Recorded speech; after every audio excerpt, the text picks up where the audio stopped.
ఆ round table సమావేశంలో ముఖ్యమైన వాళ్ళందరూ హిందూ వ్యతిరేక శక్తులు మరియు అంబేద్కరిస్టులు. మార్వాడి హఠావో ఇష్యూను సృష్టించింది వీళ్ళే.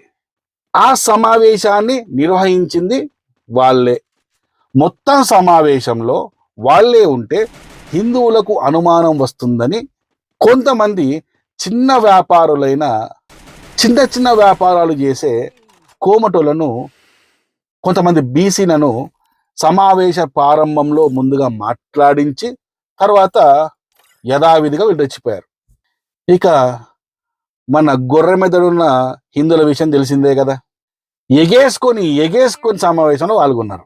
పోనీ వాళ్ళేమన్నా కోమటోల సంక్షేమం కోసం సమావేశం ఏర్పాటు చేశారా? మార్వాడీలకు వ్యతిరేకంగా కోమటోళ్లను, బీసీలను రెచ్చగొట్టి